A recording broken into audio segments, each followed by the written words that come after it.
एक बार फिर से कुमार सिंह स्टडी प्लस में आप सभी का स्वागत है। तो बताइए कैसे आप सभी और कैसे चल रही है आप सबों की पढ़ाई। उम्मीद है सब कुछ बेहतर होगा और आप सभी बेहतरीन ढंग से पढ़ाई भी कर रहे होंगे। तो इससे पिछले क्लास में हम पढ़ चुके थे पूर्णांतरिक परावर्तन। पूर्णांतरिक परावर्तन में कुछ उदाहरण था जिसमें कि लास्ट टॉपिक था आपका ऑप्टिकल फाइबर। ऑप्टिकल फाइबर के बारे में बताए थे, रचना हो गया, ऑप्टिकल फाइबर क्या होता है और उसके उपयोग क्या होते हैं, उस सब चीज़ों को हम बता दिए। तो वहीं पे प्रकाश का अपवर्तन का जो चैप्टर था कंप्लीट हो गया था। टॉपिक जो था ना प्रकाश का अपवर्तन, वह टॉपिक क्या था, खत्म हो चुका था। आज जो होने वाला है हम लोग का जो टॉपिक होगा आज का जो लेक्चर होगा वह होगा प्रकाश का परावर्तन। टॉपिक का नाम होगा प्रकाश का परावर्तन, जो कि आप सब क्लास 10th में ये सब पढ़ चुके होंगे। हम इस टॉपिक को छोड़ने वाले थे, फिर सोचे कि बच्चा सब बहुत मेहनती है, 10वां के बाद एग्जाम दिया, 10वां का एग्जाम दिया, 10वां एग्जाम के बाद पूरा घुमा फिरा होगा, मतलब फर्स्ट ईयर रेस्ट ईयर, ठीक ना, पूरा रेस्ट किए होंगे। उसमें हो सकता है कि प्रकाश का परावर्तन का टॉपिक जो पढ़ाए थे वो भूल चुके होंगे। बस उसी चीज को एक बार रिकॉल करने के लिए हम स्पीड में इस टॉपिक को खींचेंगे और आप सब भी मेरे साथ साथ इस टॉपिक को जल्द से एक बार रिकॉल कर लीजिए। तो चलिए आज हम पढ़ेंगे हम लोग प्रकाश का परावर्तन। हेडिंग लगा लीजिए,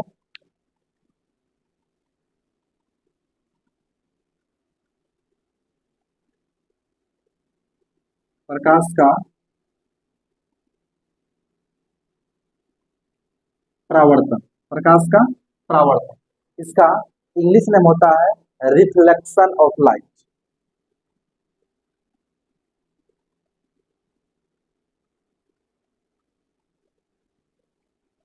रिफ्लेक्शन ऑफ लाइट, प्रकाश का परावर्तन, रिफ्लेक्शन ऑफ लाइट। तो आज हम पढ़ेंगे प्रकाश के परावर्तन के बारे में। ये प्रकाश का परावर्तक क्या होता है, इस चीज के बारे में हम लोग जानेंगे, समझेंगे, ठीक है। तो चलिए प्रकाश का परावर्तन क्या होता है ध्यान से समझिएगा कि प्रकाश का जो परावर्तन होता है यह क्या होता है, जब प्रकाश की किरण किसी चिकने सतह से जब प्रकाश की किरण किसी चिकने सतह से टकराकर उसी माध्यम में लौट जाती है तो इसी घटना को हम लोग प्रकाश का परावर्तन कहते हैं। समझिएगा, मान लेते हैं ये कोई क्या है, चिकना सतह है, ठीक ना, नीचे पेंट कर देते हैं, नहीं तो क्या होगा, प्रकाश आपका आर पार कर जाएगा। आर पार से बचाने के लिए हम यहाँ पे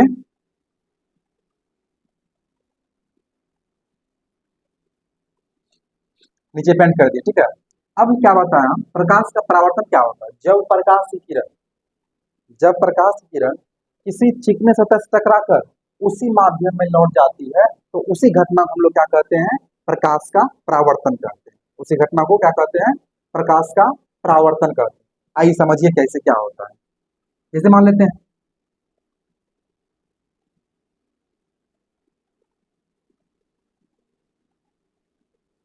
ऐसे प्रकाश किसी बिंदु स्रोत से आ रहे हैं, प्रकाश क्या आ रही है, किसी बिंदु स्रोत से आ रही है, आई कौन आई, प्रकाश की किरण, ठीक ना। अब आ चुकी है, अब बीच में क्या डालेंगे हम,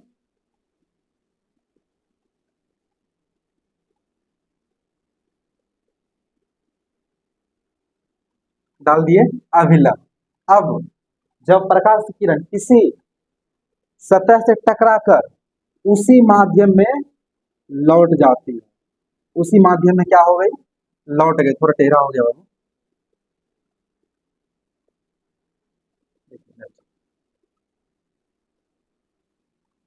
उसी माध्यम में क्या होती है, लौट जाती है, उसी घटना को हम लोग क्या कहते हैं, प्रकाश का परावर्तन कहते हैं। इसी घटना को हम लोग प्रकाश का परावर्तन कहते हैं। अब देखिए ये जो किरण हुआ, इस किरण का नाम क्या होता है आपका?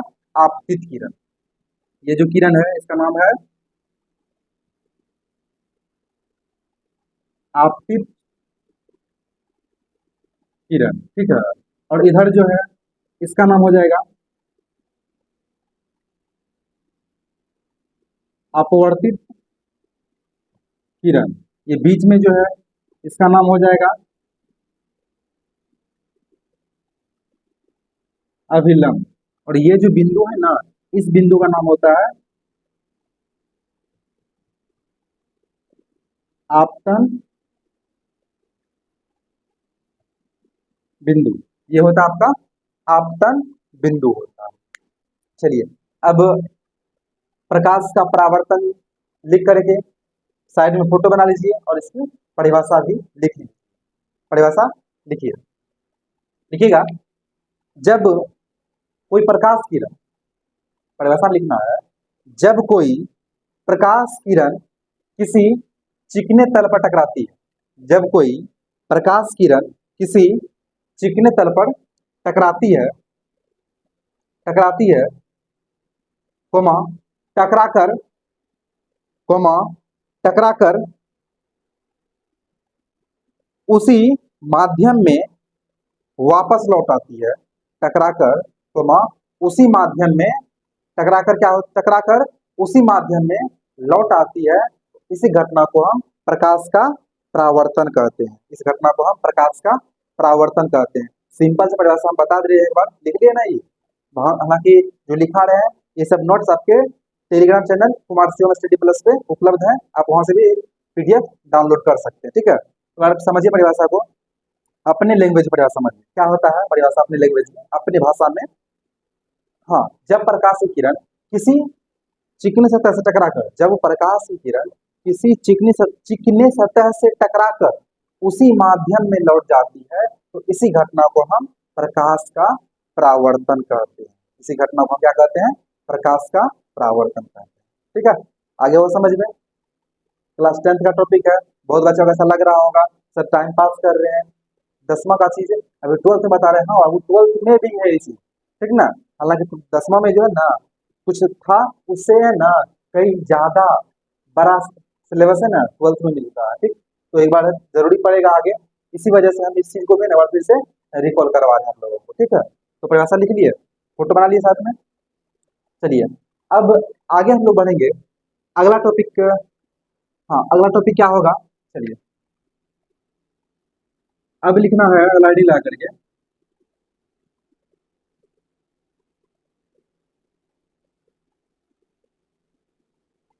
परावर्तन के नियम। परावर्तन के नियम आप सबों को पता होगा, परावर्तन का नियम क्या होता है जानते होंगे, फिर भी हम बता दे रहे हैं कि प्रकाश के परावर्तन का नियम क्या होता है।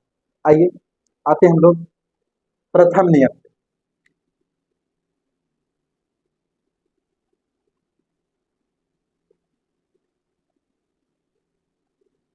प्रथम नियम क्या होता है? प्रकाश के परावर्तन का प्रथम नियम क्या होता है? लिख लीजिए साथ साथ, प्रकाश के परावर्तन का प्रथम नियम देखिए इसमें, आपतित किरण, आपतित किरण, परावर्तित किरण, आपतित किरण, कोमा परावर्तित किरण तथा तथा आपतन बिंदु पर खींचा गया अभिलंब, तथा आपतन बिंदु पर खींचा गया अभिलंब तीनों एक ही समतल में होता है, तीनों एक ही समतल में होता है। लिख लिए? आइए समझा रहे हैं फिर से। प्रथम नियम क्या बताया? आपतित किरण, आपतित किरण, परावर्तित किरण, ये है आपका आपतित किरण और ये है आपका परावर्तित किरण। क्या लिखा है हम? आपतित किरण, परावर्तित किरण तथा आपतन बिंदु पर खींचा गया अभिलंब तीनों एक ही समतल में होता है। तीनों क्या होता है? एक ही समतल में होता है। यही है आपका प्रथम नियम, ठीक है। तो बहुत बच्चा इस चीज को भूल गए होंगे, आपतित किरण क्या होता है, अपवर्तित किरण क्या होता है, अभिलंब क्या होता है, आपतन बिंदु क्या होता है, हम सब बताएंगे, दिखाएंगे नहीं लेकिन सब बता जरूर देंगे, ठीक है। आइए अब क्या लिखना है, आपका क्या हो जाएगा, आपका प्रथम नियम हो गया, अब द्वितीय नियम।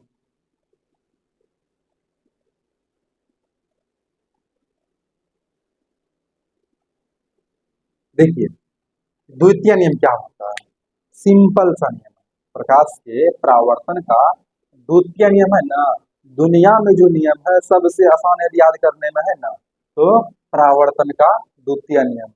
कहिए क्या नियम है, बताइए, बता रहे हैं हम। नियम क्या है इसका, द्वितीय नियम क्या है इसका, कि आपतन कोण, आपतन कोण आई, आपतन कोण आई परावर्तन कोण आर के बराबर होता है। आपतन कोण आई, आपतन कोण आई व परावर्तन कोण आर, आपतन कोण आई व परावर्तन कोण आर दोनों आपस में बराबर होता है। आपतन कोण आई, इसको आपतन कोण आई परावर्तन कोण आर दोनों आपस में बराबर होता है। आप इसको ऐसे लिख सकते हैं, नीचे लिख दीजिएगा, परिभाषा लिखने के बाद, परिभाषा लिखने के बाद नीचे में लिखिएगा, आपतन कोण कोष्ठ में आई बराबर परावर्तन कोण कोष्ठ में आर, बना करके ऐसे ऐसे ऐसे घेर दीजिए, ठीक है ना, ताकि एक बार इसको देखने के बाद परिभाषा आसानी से याद हो जाए, ठीक है। यही था आपका परावर्तन का दोनों नियम बता चुके हैं।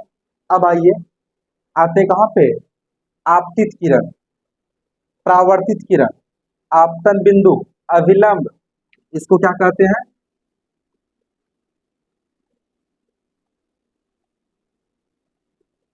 परावर्तन कोण कहते हैं, ठीक है।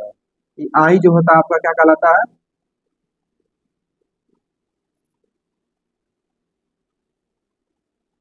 आपतन कोण होता है, ठीक है। आई मतलब आपतन कोण, आर मतलब क्या होता है, परावर्तन कोण होता है, ठीक। तो आइए एक बार फिर से इस सब चीजों को हम एक बार रिकॉल कर ले रहे हैं, तो फिर से दोहरा ले रहे हैं। आते हैं कहाँ पे, आपतित किरण पे, समझिएगा आपतित किरण क्या होता है, आपतित किरण क्या होता है उसको समझिए। ये आपतित किरण, ध्यान दीजिएगा, आपतित किरण के बारे में बता रहे हैं, किसी बिंदु स्रोत से, किसी बिंदु स्रोत से आने वाली प्रकाश की किरण को आपतित किरण कहते हैं। किसी बिंदु स्रोत से आने वाली प्रकाश की किरण को आपतित किरण कहते हैं। क्या लिखे, किसी बिंदु स्रोत से आने वाली प्रकाश किरण को आपतित किरण कहते हैं। मतलब किसी बिंदु स्रोत से आने वाली, जो आ रही है, जो आ रही है उसे क्या कहेंगे, हाँ आपतित किरण कहेंगे। जो प्रकाश की किरण आ रही है, जो आ रही है, कौन आ रही है, किरण आ रही है, किसकी किरण, आपकी किरण नहीं, बस प्रकाश की किरण आ रही है, कौन आ रही है, प्रकाश की किरण। मतलब किसी बिंदु स्रोत से आने वाली प्रकाश की किरण को आपतित किरण कहते हैं, समझ गए। किसी बिंदु स्रोत से आने वाली प्रकाश की किरण को क्या कहते हैं, आपतित किरण कहते हैं, ठीक है। अब ये क्या हो गया आपका कंप्लीट। अब आते हैं कहाँ पे, यार क्या लिखे हैं, अपवर्तित लिख दिया है, सॉरी यार, परावर्तित किरण होगा, अपवर्तित तो खत्म कर चुके हैं हम लोग।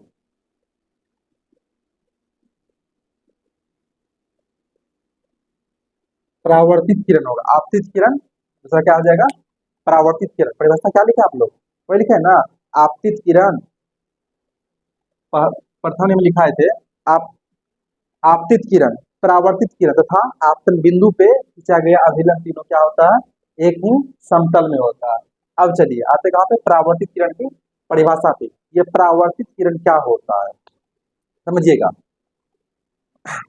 इसमें क्या लिखना है समझ लीजिए अपने से, नोट्स में इसको लिख लीजिएगा। परावर्तित किरण को, परावर्तित किरण क्या होता है, जब प्रकाश की किरण, जब प्रकाश की किरण किसी सतह से टकराकर वापस उसी माध्यम में लौट जाती है। जब प्रकाश की किरण क्या होती है, किसी सतह से टकराकर, जब प्रकाश की किरण किसी सतह से टकराकर लौट जाती, सिंपल समझिए, जब प्रकाश की किरण किसी सतह से टकराकर लौट जाती है तो उसी लौटने वाली प्रकाश की किरण को क्या कहते हैं? परावर्तित किरण कहते हैं। जब प्रकाश की किरण किसी चिकने सतह से टकराकर वापस लौट जाती है तो इसे हम लोग क्या कहते हैं? परावर्तित किरण कहते हैं। आए समझ में? क्या कहते हैं? परावर्तित किरण कहते हैं। अब आइए कहाँ पे? आपतन बिंदु पे आते हैं। ये आपतन बिंदु क्या होता है समझिएगा। आपतन बिंदु क्या होता है? तो परिभाषा क्या है इसका? आपतित किरण, आपतित किरण सतह के जिस बिंदु पे आके टकराती है, आपतित किरण सतह के जिस बिंदु पे, मतलब यहाँ से आ रही है, कहाँ पे टकरा? इस बिंदु टकरा ना, ये से आ रही है प्रकाश, इस बिंदु पे टकराया तो ये क्या कहलाएगा? आपका आपतन बिंदु कहलाता है। मतलब आपतित किरण, मान लेते क्या है आपका, दिख रहा होगा, ये क्या है? मार्कर आपका क्या है? आपतित किरण है। आपतित किरण ये आपका क्या है? सतह है। आपतित किरण सतह के जिस बिंदु पर टकराया, कहाँ पे टकराया? इस बिंदु पे। आपतित किरण सतह के जिस बिंदु पे आके टकराया उसी बिंदु को हम लोग क्या कहते हैं?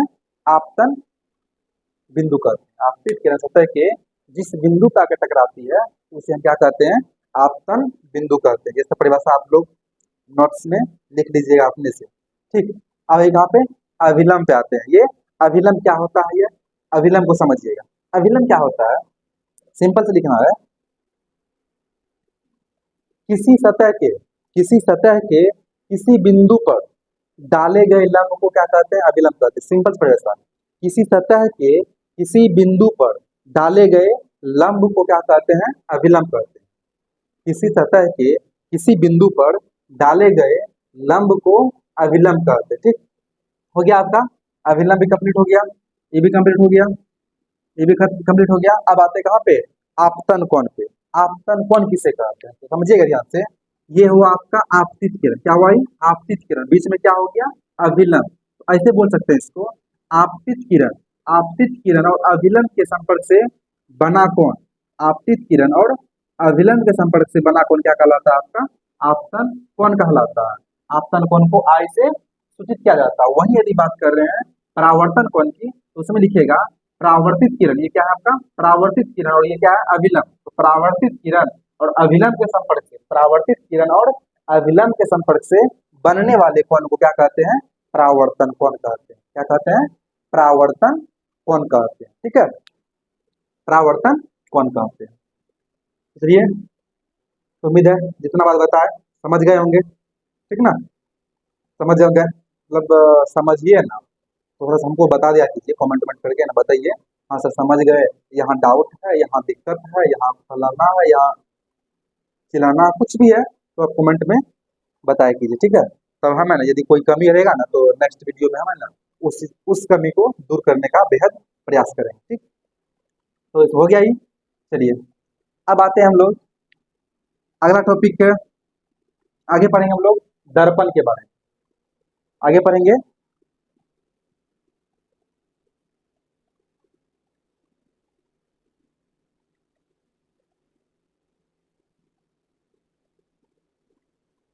दर्पण, जिसका इंग्लिश में क्या होता है? मिरर,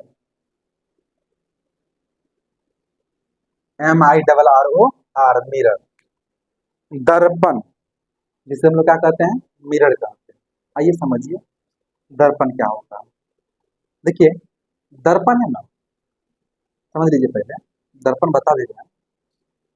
दर्पण एक कांच का टुकड़ा होता है। दर्पण क्या होता है? एक कांच का टुकड़ा होता है जिसका जिसका एक सतह रजतित मतलब पेंट क्या हो रहा होता है, और दूसरा सतह क्या होता है?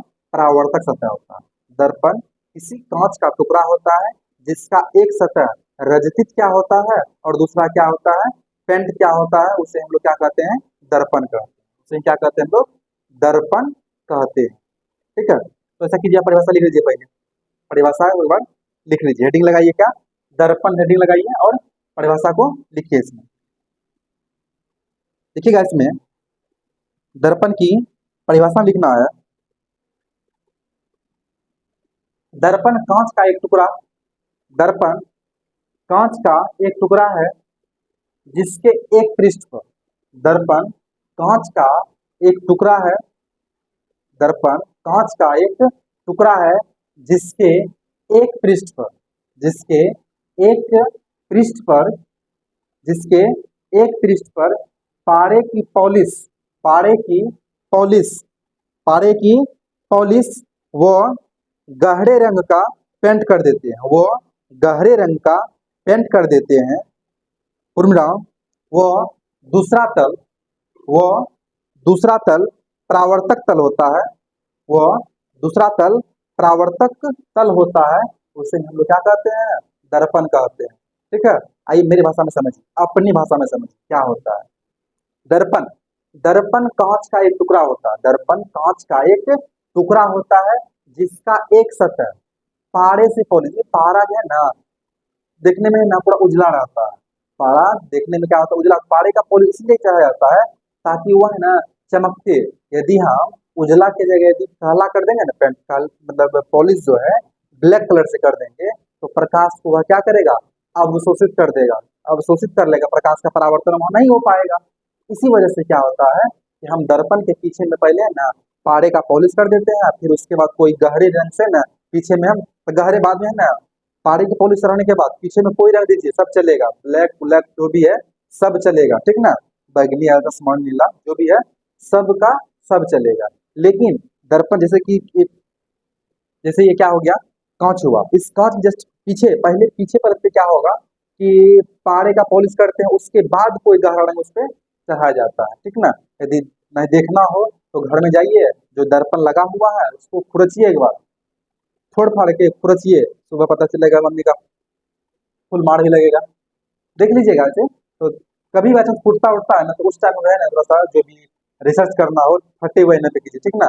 नहीं तो आईने के 100 टुकड़े करके हमने देखे हैं, टुकड़ा करेगा तुमका तुम्हारा भी है ना तो टुकड़ा हो जाएगा, इसलिए टुकड़ा वुकड़ा नहीं करना है। जब कभी ऐना का टुकड़ा हो तो उसको बार खुरच के देखिएगा तो उसमें पता चल जाएगा, ठीक है।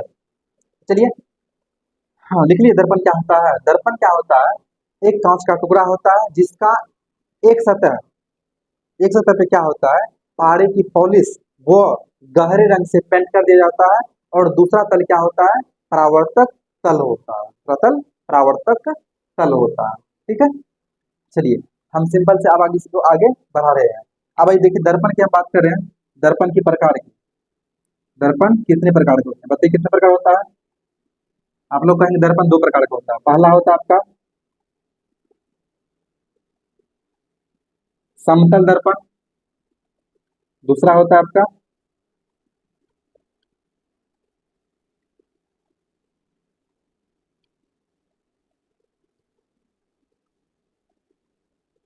दूसरा क्या होता है आपका गोलीय दर्पण, समतल दर्पण, दूसरा हो गया आपका गोलीय दर्पण, ठीक है। समतल और दूसरा क्या हो गया गोलीय दर्पण, ऊपर मिटा दें। अच्छा चलिए अभी है जगह एडजस्ट कर लेते हैं। दर्पण दो प्रकार का, पहला समतल दर्पण, दूसरा क्या है गोलीय दर्पण। समतल दर्पण तो सभी देखे होंगे, समतल दर्पण आप सभी देखे होंगे, इतना पता है क्योंकि उसके बिना है ना क्या बताएं, यही है समतल दर्पण दिखा रहे हैं आप लोग। ये क्या है आपका समतल दर्पण, जिसको हम लोग सुबह सुबह जगने के साथ सबसे पहले यही देखते हैं, इसके बिना क्या बताएं।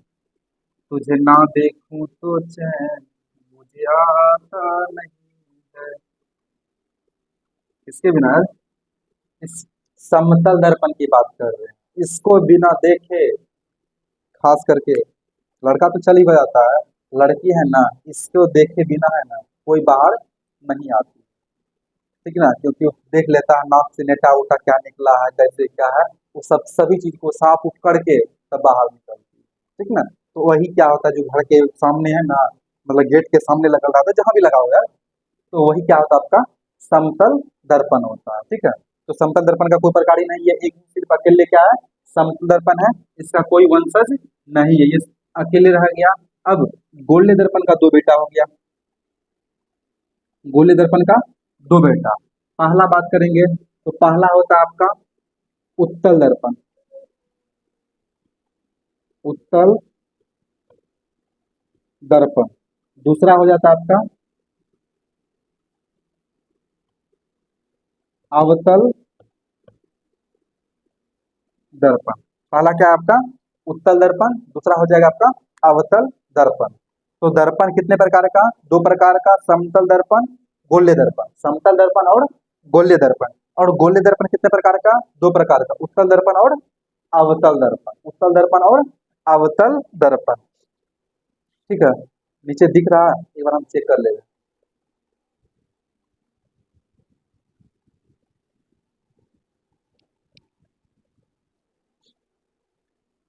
देखने में थोड़ी सी परेशानी हो रही है, आप समझ लीजिएगा। हम इस चीज को है ना या इधर बना देंगे। ठीक है, आइए, उत्तल दर्पण। उत्तल दर्पण क्या होता है? उत्तल दर्पण, यहाँ क्या लिखा हुआ है? गोलीय दर्पण। क्या है? गोलीय दर्पण। समझिएगा, फोटो समझ लीजिए। उत्तल दर्पण में क्या होता है? उत्तल दर्पण है ना, उत्तल दर्पण उस गोले का भाग होता है। उत्तल दर्पण है ना, उत्तल दर्पण किसे कहते हैं यदि पूछेगा तो डायरेक्ट इसमें लिखेगा जिस गोले दर्पण का, जिस गोले दर्पण का धंसा हुआ भाग, धंसा हुआ भाग क्या होता है? रजतित या पेंट क्या हुआ रहता है, उसे क्या कहते हैं? उत्तल दर्पण कहते हैं, अर्थात धंसा हुआ भाग।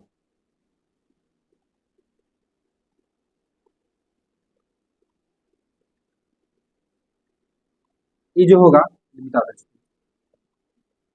ये जो है आपका कैसा दर्पण है? उत्तल दर्पण है। कौन सा दर्पण हो गया? उत्तल दर्पण, मतलब धंसा हुआ या भीतरी सतह क्या होता है? पेंट क्या हुआ रहता है, और उठा हुआ सतह क्या होता है? परावर्तक सतह होता है, तो उसे हम क्या कहते हैं? उत्तल दर्पण कहते हैं। अब यदि हम बात कर रहे हैं अवतल दर्पण की, आइए यहाँ पे अवतल दर्पण में हम बता रहे हैं। अवतल दर्पण में क्या होता है कि अवतल दर्पण जिस गोले दर्पण का, जिस गोले दर्पण का क्या उठा हुआ भाग, जिस गोल्य दर्पण का क्या होता है? उठा हुआ रजतित क्या रहता है, मतलब ऐसे बनाते, ऐसे बनाए, उठा हुआ किधर है? इधर है, इधर। आप कहेंगे इधर उठा हुआ है, तो उठलका भाग को यदि पेंट कर देते हैं, उठा हुआ भाग क्या हो गया? पेंट कर क्या रहता है? तो इस प्रकार का जो दर्पण दिखता है वह कौन दर्पण कहलाएगा? आपका अवतल दर्पण कहलाएगा। क्या कहलाएगा? आपका अवतल दर्पण कहलाएगा। जिस दर्पण का, जिस गोले दर्पण का उठा हुआ भाग के पेंट क्या हो और धंसा हुआ भाग परावर्तक सतह हो, वो क्या कहलाएगा? अवतल। और जिस गोले दर्पण का धतल का भाग क्या हो, पेंट क्या हुआ हो, और उठा हुआ भाग कैसा हो? परावर्तक तल हो, वह क्या कहलाएगा? आपका उत्तल दर्पण कहलाएगा। आया समझ में? यही है आपका दर्पण। उत्तल दर्पण हो गया आपका, अवतल दर्पण कंप्लीट हो गया। उम्मीद है ये सब सारी चीज आप सभी समझ चुके होंगे। हालांकि सिलेबस जो है ना, ये जो टॉपिक है 10th का ही टॉपिक है, इसमें तो किसी को कोई तरह का दिक्कत भी नहीं हुआ होगा। ठीक है, उत्तल दर्पण और अवतल दर्पण में कहीं कोई तरह का दिक्कत हो तो बताइए। कोई दिक्कत? चलिए, अब अगला टॉपिक हम लोग लेके चलते हैं प्रतिबिंब। दर्पण देख लिए, समतल देख लिए, गोल्य दर्पण देख लिए, उत्तल देख लिए, और अवतल दर्पण भी हम देखेंगे। अब हम लोग इसमें देखेंगे प्रतिबिंब किस प्रकार से बनता है। ठीक है, प्रतिबिंब किस प्रकार से बनता है, इस प्रतिबिंब को हम लोग देखेंगे, प्रतिबिंब किस प्रकार से बनता है। तो चलिए, और बोर्ड हम साफ कर लेते हैं। चलिए, अगला टॉपिक जो है आप लोगों का वह है प्रतिबिंब। प्रतिबिंब, हेडिंग लगाइए, प्रतिबिंब। ठीक है, जिसको इंग्लिश हम लोग क्या कहते हैं? इमेज कहते हैं। प्रतिबिंब को इंग्लिश में क्या कहते हैं? इमेज कहते हैं। उसी हम प्रतिबिंब के बारे में आज बात करेंगे टॉपिक पे। अब प्रतिबिंब क्या होता है, कैसे बनता है, उन सभी सारी चीजों के बारे में हम बात करेंगे। हालांकि अलग अलग दर्पण को लेके हम प्रतिबिंब बताएंगे। समतल दर्पण में किस प्रकार से प्रतिबिंब बनता है, उत्तल में किस प्रकार से प्रतिबिंब बनता है, सारी चीजों को हम एक एक करके बताएंगे। ठीक है, तो सबसे पहले आप लोग इसकी परिभाषा लिख लें। प्रतिबिंब किसे कहते हैं, इसकी परिभाषा आप लोग लिख लीजिए। तो लिखिएगा, प्रतिबिंब की परिभाषा में लिखिएगा, प्रतिबिंब की परिभाषा में प्रकाश के किसी घटना के बाद, प्रकाश के किसी घटना के बाद कम से कम प्रकाश के किसी घटना के बाद कम से कम दो प्रकाश कम से कम दो प्रकाश किरणें कम से कम दो प्रकाश किरणें जिस बिंदु पे मिलती है, कम से कम दो प्रकाश किरणें जिस बिंदु पे मिलती है या मिलती हुई प्रतीत होती है, जिस बिंदु पे मिलती है या मिलती हुई प्रतीत होती है, उस बिंदु पर बनी आकृति को प्रतिबिंब कहते हैं। उस बिंदु पर बनी आकृति को हम लोग प्रतिबिंब कहते हैं। आइए हम समतल दर्पण लेकर के थोड़ा समझाते हैं, चीजों को समझिएगा। ये आपका है समतल दर्पण, ठीक है। इसके सामने आप खड़े हो जाइए,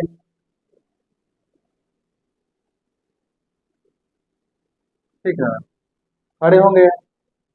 अब यहां से क्या होगा, एक प्रकाश को हम ऐसे यहां से ऐसे भेजेंगे, ऐसे भेजे तो ये क्या होगा, प्रकाश आपतन कोण परावर्तन कोण बराबर करते हुए प्रकाश क्या होगा, इस प्रकार से ऐसे लौट जाएगा। समझिए थोड़ा सा। फिर उसके बाद दूसरा प्रकाश क्या होगा, ऐसे भेजेंगे, ये भी क्या हो गया, ऐसे लौट जाएगी। मतलब एक प्रकाश क्या हो गया उधर, एक प्रकाश क्या हो गया इधर। अब तो मिल नहीं रही है, अब इसको हम पीछे करेंगे,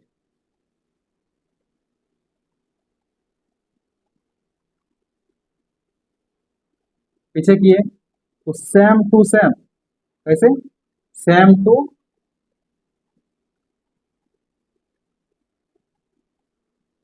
सेम आपके जैसा ही क्या होगा, यहाँ पे जो आकृति दिखेगा वही क्या कहलाएगा, प्रतिबिंब कहलाएगा। इसका है ना कोई भी हरकत, आपके हरकत से एक भी हरकत कभी नहीं होगा। आप दांत दिखाइए ही तो मतलब ये भी दांत दिखाएगा, मतलब जो भी आप कीजिएगा same to same photocopy ये करेगा, ठीक ना। ये सेम टू सेम वही करेगा, लेकिन एक कंडीशन में क्या होगा, कुछ अलग कर लेता है। वह अलग ये करता है, यदि आप है ना इस आंख को ऐसे बंद करेंगे, इस आंख को ऐसे बंद करेंगे ना, वो जो फोटो होगा वो अपने इस आंख को, इस साइड वाले आंख को क्या करेगा, वह बंद करेगा। ऐसा क्यों दिखता है, इस चीज को भी हम बताएंगे, फिलहाल इसको समझिए। तो इसे हम क्या कहते हैं, हम प्रतिबिंब कहते हैं। इसे क्या कहते हैं, प्रतिबिंब कहते हैं। आए समझ में, इस प्रकार से क्या बनता है आपका प्रतिबिंब बनता है। चलिए बताइएगा प्रतिबिंब कितने प्रकार के होते हैं। प्रतिबिंब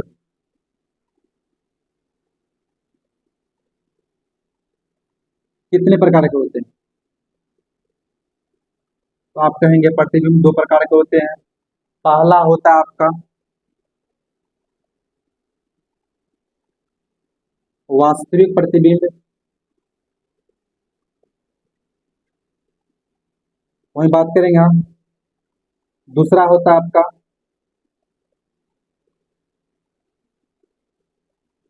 काल्पनिक प्रतिबिंब,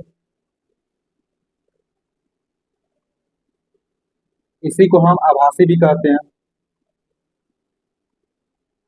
काल्पनिक या आभासी इसी को कहते हैं। प्रतिबिंब दो प्रकार के, पहला हो गया आपका वास्तविक प्रतिबिंब और दूसरा हो गया आपका काल्पनिक प्रतिबिंब। अब देखिए ये जो है वास्तविक प्रतिबिंब में क्या सब होता है, वास्तविक प्रतिबिंब जो है, वास्तविक प्रतिबिंब क्या सब, इसमें क्या सब घटनाएं होता है उसको देखिए। वास्तविक प्रतिबिंब जो होता है वह दर्पण के कैसे कहाँ बनता है, वास्तविक प्रतिबिंब होता है वह दर्पण के सामने बनता है। जैसे दर्पण है ना उसके सामने बनता है वास्तविक प्रतिबिंब, दर्पण के सामने, दर्पण के सामने बनता है, ठीक है। दूसरा बात इसमें हो जाएगा, दूसरा बात क्या होगा, वास्तविक प्रतिबिंब दर्पण के, पहला क्या है वास्तविक प्रतिबिंब दर्पण के सामने बनता है और कैसा बनता है, उल्टा, उल्टा बनता है। याद रखिएगा कि वास्तविक प्रतिबिंब दर्पण के सामने बनता है और कैसा बनता है, उल्टा बनता है। आप इसी तरह डायग्राम बना करके है ना लिख लीजिएगा, हम ठोक कर कह सकते हैं ये आपके एग्जाम में नहीं आएगा। एक बार फिर से बोल रहे हैं, जो पढ़ा रहे हैं ना, आज जो पढ़ाए हैं ये आपके एग्जाम में बिल्कुल नहीं आएगा। हाँ हो सकता है एक आध नंबर है ना ऑब्जेक्टिव में आ सकता है, लेकिन थ्योरी में कभी भी ये चीज नहीं आएगा। इसलिए डायग्राम बना के आप लोग भी लिख लीजिए, टाइम बर्बाद मत कीजिए उतना, टाइम बचाना, ठीक है। तो वास्तविक प्रतिबिंब दर्पण के सामने बनता है और कैसा बनता है, उल्टा बनता है, बस इतना ही लिखना है। वास्तविक प्रतिबिंब दर्पण के सामने बनता है और कैसा बनता है, उल्टा बनता है। अब यदि बात कर रहे हैं हम काल्पनिक प्रतिबिंब की बात कर रहे हैं, ये क्या होगा, दर्पण के पीछे बनता है, दर्पण के कहाँ बनता है, पीछे, और कैसा बनता है,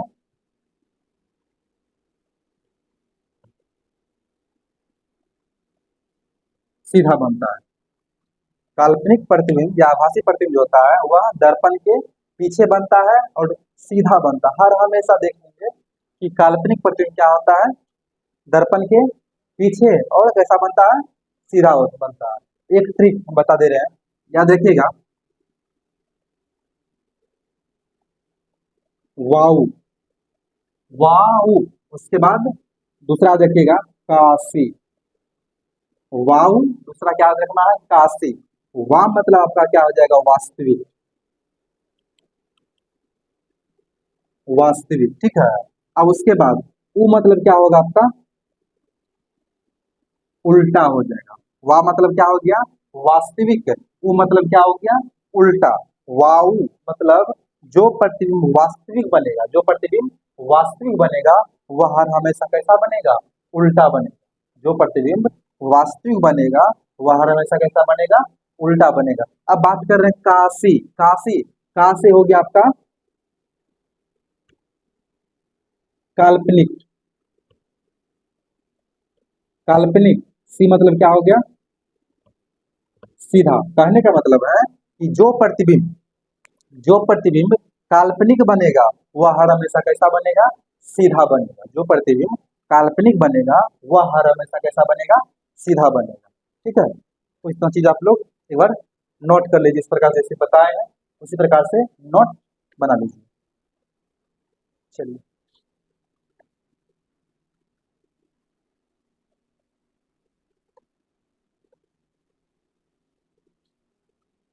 अब आइए, दर्पण संबंधित हम कुछ परिभाषा हम बता रहे हैं, उस चीज को आप समझिएगा।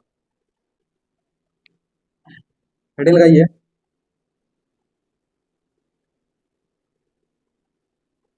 दर्पण संबंधित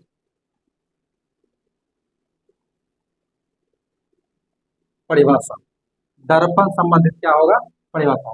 बोले दर्पण संबंधित क्या होता है, परिभाषा। दर्पण से ना कुछ परिभाषा है जिसको है ना माइंड में रखना है, दिखाएंगे तो नहीं, दिखाएंगे हम नहीं, बस सिर्फ और सिर्फ उसको हम समझा देंगे, दिखाना नहीं है।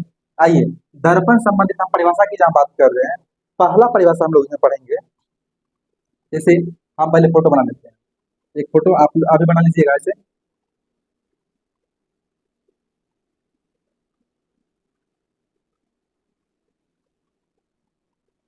चलिए, बीच से क्या करते हैं, तो काट देते हैं। बीच से क्या किया, काट दी, ठीक। इसका केंद्र कहाँ पे था, इस पॉइंट पे क्या था, इसका केंद्र था। अब देखिए, यदि हम इसको बाहर से पेंट कर देते हैं, फिर भीतर से, यदि इसको हम भीतर से क्या किया, पेंट कर दिए, भीतर से जहां पेंट कर दिए तो उठा हुआ क्या हो गया, परावर्तक हो गया। ये दर्पण का नाम क्या हो जाएगा, उत्तल हो जाएगा। अब वही इसको क्या करेंगे हम, बाहर से पेंट कर, बाहर से क्या किया,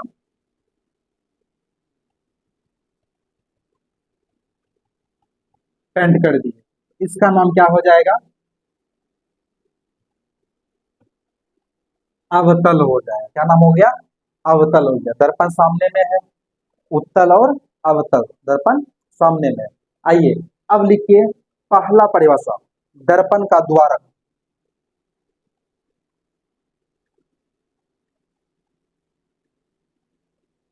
दर्पण का द्वारक, समझिए दर्पण का द्वारक होता क्या है, दर्पण का द्वारक। देखिए, दर्पण का द्वारक मतलब, दर्पण का द्वारक क्या होता है, दर्पण की लंबाई, दर्पण की लंबाई या जिस सतह से प्रकाश का परावर्तन हो सकता है उसे हम क्या कहेंगे, दर्पण का द्वारक कहेंगे। मतलब प्रतिबिंब परावर्तक, देखिए परावर्तक तल की लंबाई, परावर्तक तल क्या होगा, प्रकाश जो भी होगा यहां से लेके यहां तक, परावर्तक तल कहां से कहां तक है, यहां से लेके यहां तक, इसी परावर्तक तल की लंबाई को हम लोग क्या कहते हैं, द्वारक कहते हैं। इसी परावर्तक तल की लंबाई को हम लोग क्या कहते हैं, द्वारक कहते हैं। या ऐसे भी कह सकते हैं दर्पण के जिस भाग से, दर्पण के जिस भाग से परावर्तन होता है उसे हम द्वारक कहते हैं। दर्पण के जिस भाग से परावर्तन होता है उसे क्या कहते हैं, द्वारक। यहाँ से लेके यहाँ तक से परावर्तन हो सकता है, यह भाग क्या कहलाता है आपका, द्वारक कहलाता है। ठीक है, हो गया द्वारक, समझ गए ना। चलिए अगला, अगला हेडिंग होगा आपका द्वारक के बाद ध्रुव। देखिए ध्रुव क्या होता है, ध्रुव दर्पण के मध्य बिंदु, दर्पण के मध्य बिंदु, मध्य बिंदु क्या है, बीच में, जहां से दो अलग अलग भागों में उसको हम बांट सकते हैं। तो दर्पण के मध्य बिंदु को ध्रुव, इंग्लिश में नाम होता है पोल। ठीक है ना, दर्पण के मध्य बिंदु को हम लोग क्या कहते हैं, ध्रुव कहते हैं। इसे पी से सूचित किया जाता है। दर्पण के मध्य बिंदु को ध्रुव कहते हैं, इसे पी से सूचित किया जाता है, इसे पी से सूचित किया जाता है। इसका पी इधर हो गया और इसका पी क्या हो जाएगा, यहाँ पे हो जाएगा। ठीक है, तो आपका दूसरा परिभाषा क्या हो गया, कंप्लीट। मतलब दर्पण के मध्य बिंदु को क्या कहते हैं, ध्रुव कहते हैं। दर्पण के मध्य बिंदु को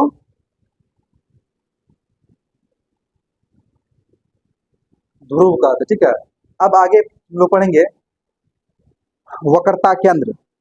ध्रुव के बाद हेडिंग लगाइए वक्रता केंद्र। समझिए वक्रता केंद्र क्या होता है।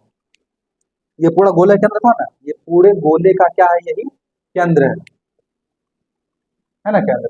अब इसका वक्रता केंद्र की जहां बात कर रहे हैं, वक्रता केंद्र किसे कहते हैं, तो उसमें समझिए और लिख भी लीजिएगा बाद में कि गोलीय दर्पण जिस गोले का भाग होता है, गोलीय दर्पण जिस गोले का भाग होता है उसी गोले के केंद्र को, उसी गोले के केंद्र को वक्रता केंद्र कहते हैं। उसी गोले के केंद्र को वक्रता केंद्र, इसी जो हो गया क्या हो गया आपका, वक्रता केंद्र हो गया। ठीक है, अब आते हैं अगला हो जाएगा आपका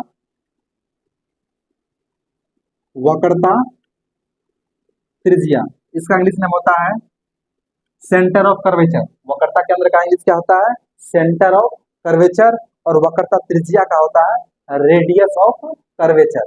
अब देखिए वक्रता त्रिज्या क्या होता है, वक्रता त्रिज्या क्या होता है, इसमें लिखेगा गोले दर्पण जिस गोले का भाग होता है, गोले दर्पण जिस गोले का भाग होता है उसी गोले की त्रिज्या को, उसी गोले की त्रिज्या को वक्रता त्रिज्या कहते हैं। उसी गोले की त्रिज्या को वक्रता त्रिज्या कहते हैं। ठीक है, उसी गोले की त्रिज्या को वक्रता त्रिज्या कहते हैं। अब आते हैं वक्रता त्रिज्या के बाद आएगा आपका फोकस। यहां से क्या हो गया, बीच की दूरी क्या कहलाएगा, वक्रता त्रिज्या कहलाएगा। अब बात कर रहे हैं हम फोकस की। फोकस से पहले हम लोग पढ़ते हैं एक बार मुख्य अक्ष। फोकस से पहले पढ़ लीजिए मुख्य अक्ष, जिसका इंग्लिश नाम होता है प्रिंसिपल एक्सिस, प्रिंसिपल एक्सिस। अब देखिए मुख्य अक्ष क्या होता है, इसमें लिखेगा दर्पण के वक्रता केंद्र, दर्पण के वक्रता केंद्र और इसका क्या नाम है, ध्रुव ना, क्या था, ध्रुव। दर्पण के वक्रता केंद्र और ध्रुव को मिलाने वाले रेखा क्या कहलाता है, मुख्य अक्ष, प्रिंसिपल एक्सिस। मतलब दर्पण के ध्रुव और वक्रता केंद्र को मिलने वाली रेखा क्या कहलाती है, मुख्य अक्ष कहलाती है। क्या कहलाती है, मुख्य अक्ष कहलाती है। अब आते हैं दूसरा, अगला पॉइंट हो जाएगा आपका फोकस। अब ये फोकस क्या होता है, ठीक ना, कैमरा मैन फोकस करो, वो फोकस नहीं है, ये अलग फोकस है। फोकस क्या होता है, तो फोकस समझिएगा, फोकस है ना दर्पण के ध्रुव, दर्पण के ध्रुव और सी, दर्पण के ध्रुव और वक्रता केंद्र सी के बीच क्या बताएं, दर्पण के ध्रुव और वक्रता के अंदर सी का जो है ना मध्य बिंदु, जो बीच का पॉइंट होगा ना, जहां से वह क्या होता है, उसको दो बराबर भागों में बांटता है, तो वही बिंदु क्या कहलाता है, एफ कहलाता है। फोकस को है ना छोटकी एफ से सूचित करते हैं, फोकस को एफ से सूचित किया जाता है, एफ से क्या होता है, सूचित किया जाता है। अब वही बात करेंगे हम लोग फोकस दूरी की।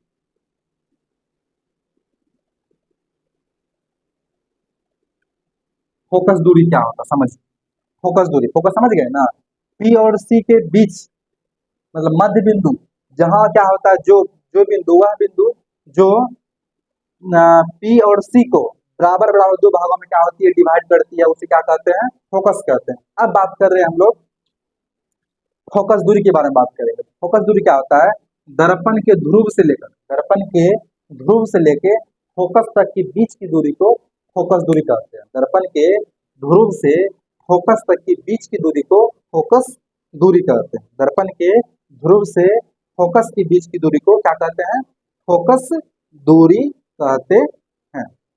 तो आए समझ में, बताइए इस सब चीज में कहीं को डाउट तो बोल सकते हैं, तो फिर से इस वीडियो में कमेंट कीजिएगा। यदि इस सब चीजों में कहीं भी कमेंट डाउट हो तो अगला जो क्लास लेंगे ना हम, उसमें हम चीजों को फिर से रिकॉल करवा देंगे, जहाँ डाउट वाउट होगा ना उसी को हम फिर से बता देंगे। बताइए कहीं दिक्कत उक्कत हो तो कमेंट कीजिएगा। तो आज के लिए इतना रहने देते हैं, फिर मिलेंगे अगली क्लास में।